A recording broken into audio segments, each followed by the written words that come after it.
If you've been sued by a debt collector in a debt collection lawsuit, one of the most important yet confusing part of the debt collection process is the discovery period during the debt collection lawsuit. If you've been sued by a debt collector, this video is for you. I'm going to help you understand what the disclosure and the discovery period is, what you need to do in response to it, what kind of information you can get from the creditor, and at the very end, I'm going to share with you one of my most important tips when it comes to requesting discovery from a debt collector.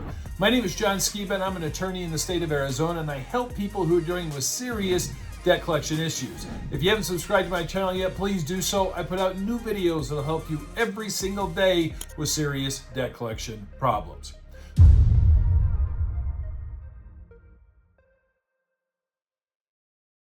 All right, let's talk about debt collection lawsuits, and particularly we're going to be talking about the stage of the lawsuit after you filed the initial answer to the complaint or the petition that you received, and now you're in this period of disclosure or discovery. Now, a lot of people aren't familiar with this. We have this Perry Mason idea where there's this trial by ambush, this surprise evidence or surprise document that wins the day. That's not the case in a civil debt collection trial. In that process, both sides have to really show their cards during the early stages of the lawsuit. You have to disclose witnesses, documents, and more importantly, the creditor has to provide you all of their exhibits and all their information. So in most jurisdictions, approximately 30 to 40 days after you file your answer with the court, the parties have to exchange what are called disclosure statements. Now, the disclosure statement is where the parties voluntarily exchange information relating to any witnesses they intend to call, people that may have information about the case, any documents that are related to the case, calculation of damages, your legal theories, all that kind of stuff goes in there. Essentially, it allows both parties to really understand from the creditor's perspective what their claims are, how much they're seeking. They have to provide you with any documentation they have related to the account. Those could be monthly statements. If it's a junk debt buyer who purchased the debt, they have to provide you with evidence that they actually own the debt. And then on your part, if you have to list any defenses you have, any witnesses that you intend to call at a trial, and if you have any documents related to the case. These are typically done outside of the court process. As far as they're usually not filed with the court, they're usually exchanged between the parties. Now, they are important because they can work for and against you during the debt collection lawsuit process. In particular, information that is not exchanged or documents that are not exchanged and disclosed during the disclosure process are typically excluded from any type of trial proceedings. So you can use this to your benefit if you get to a trial in your debt collection case and they all of a sudden show up with a bunch of documents that they haven't disclosed before. You can object from those documents from being admitted into evidence. I can tell you, even as an attorney, I've seen that happen where I show up to trial, the other attorney brings up a stack of documents or monthly statements. They've never disclosed them. I object to those documents from being admitted into evidence. My objection is, hey, we've never seen these before. We didn't have adequate opportunity to prepare for these particular exhibits, and the court will exclude that pretty much every time. They've got to disclose that information early. They've got to disclose the amount that they're providing. They've got to disclose the names of their witnesses. And if they don't, they can't use it. Now, the same is true for you. You can't show up to trial with a bunch of information, documents, witnesses that you've never disclosed before. Otherwise, the creditor's attorney is going to object, and they're going to exclude you from using that information as well. So the initial disclosure period is important. This is really where you're going to get the information you need. A lot of people who've watched familiar with my channel know that I'm often an advocate of having the case taken out of the court process and put into the private arbitration sphere. You're going to be able to get through the initial disclosure, usually the terms and conditions that are associated with your particular account, and that's where you're going to find the arbitration clause in your particular case. So it's important because it gives you a really good idea of how strong or how weak their case is, and that can lead to settlement or resolution of the case along those lines. So that's disclosure. Now that's different than the next step, which is the discovery period. So formal discovery takes many different forms in a lawsuit. It can be in the form of written discovery.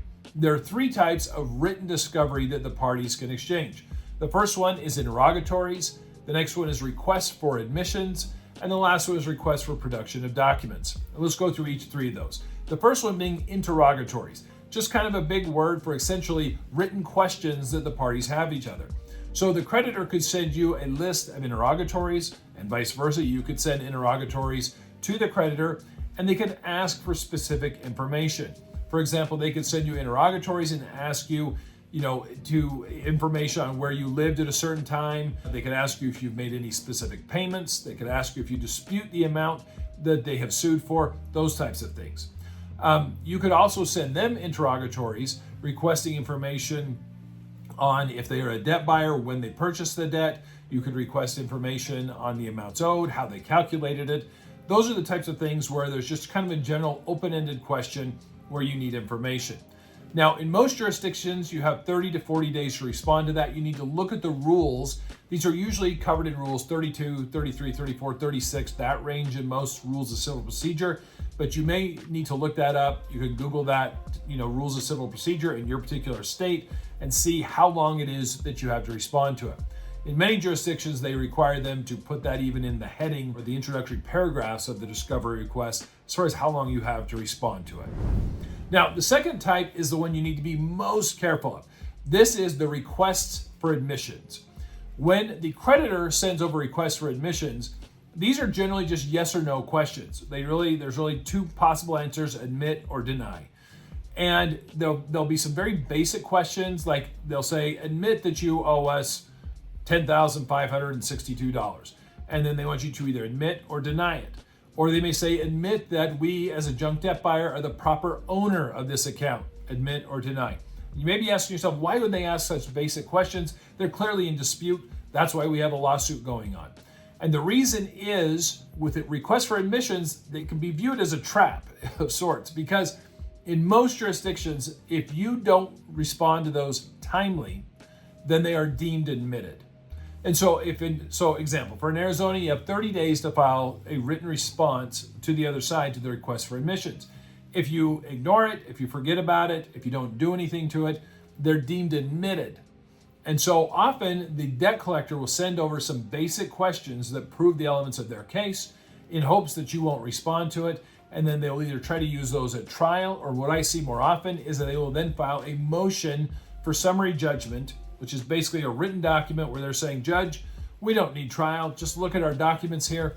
They'll file a motion for summary judgment and attach that as an exhibit and say, hey, under the law, because they didn't respond, they've already admitted all the elements of our case and judgment should be entered. So you've got to be very careful if you receive requests for admissions that you respond to those timely.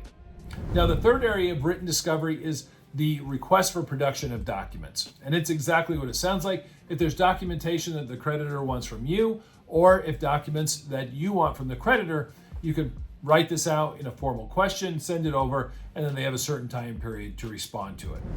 Now, there are other types of discovery that we don't often see in debt collection lawsuits, like depositions. Deposition is more what we see or think about when we think of a trial practice where there is a court reporter there and the attorney is asking you questions, or you're asking the collector questions, and then there's a written record kept of it. It's usually not the situation where that kind of thing actually happens in these types of cases, just because it's usually pretty expensive. But you have the option, even in a debt collection case, to do that. You could request to take the deposition of the debt collector or one of the people who work for the debt collector to get more information as you're preparing for your trial. Now, the last thing I want to talk about is kind of my pro tip that I always say when it comes to discovery in particular.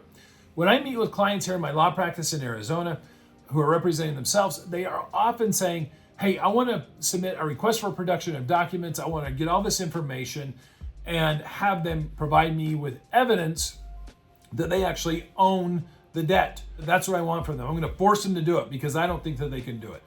Here's what I say to that. You've got to remember, in a civil lawsuit, the plaintiff, the creditor who brought the lawsuit, they bear the burden of proof. And what that means is they have to prove that you had the original account. They have to prove that you defaulted on it. They have to prove the balance owed. And if they're a junk debt buyer, they have to prove that your particular account was sold or transferred or assigned to them. If they can't prove that, they can't win their case. You don't have to disprove anything. You're in the defense position. They've got to prove their case.